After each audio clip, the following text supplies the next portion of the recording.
I guess a lot of parents are probably like I was and didn't realise the impact that influenza can have on kids and on entire families.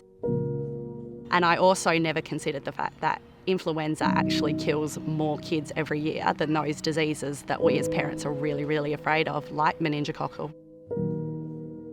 My name is Rhiannon, and in 2019, my 2-year-old daughter Lucy passed away from complications of influenza. Lucy was born just before Mother's Day in 2017. She was my second child and my second daughter. And I remember spending that Mother's Day thinking that I was the luckiest mum alive. Sophie just doted on her baby sister.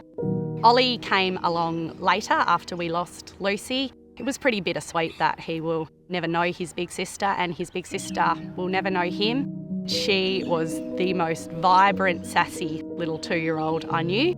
She had doll's prams, so I used to put her in there with a little cushion and a blanket and push her around. Everybody loved her and everybody really, really misses her. Where's Lucy? In the sky. Up until 5 days before Lucy died, she was a very healthy 2-year-old. We were in Perth. We'd come up from the country for a couple of days and both of the girls became unwell. Both of them had temperatures. So I popped them into bed, but I was checking on them throughout the night. When I checked on Lucy at about 9 o'clock, I noticed that she had vomited. So I went to pick her up, and when I picked her up, I realised that she actually wasn't asleep, she was unconscious.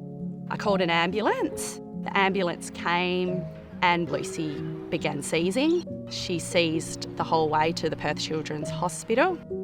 They were able to stop them, however, Lucy just wouldn't wake up. They started to do a little bit more investigating into why. We found out the next day that Lucy was positive to influenza B. Later on that night, we found out that the influenza B had actually caused quite significant damage to her brain. It became quite obvious to both the doctors and to us that Lucy wasn't going to recover and that we were going to lose our baby. So we laid down with her and we went to sleep. The next thing I remember, it was 3 o'clock in the morning and the nurse was waking me up to tell me that Lucy had gone. We then had to leave the hospital. We left without our baby and we had to go home and tell Sophie that Lucy was no longer with us, which is not something that she understood at the time and not something that she understood for a very long time after that. It's too late for us to do anything for Lucy now, but by getting our message across and telling the story of Lucy, if that just saves one other family from going through what our family has been through, then that is pretty amazing, and it's a really, really amazing legacy for Lucy to leave.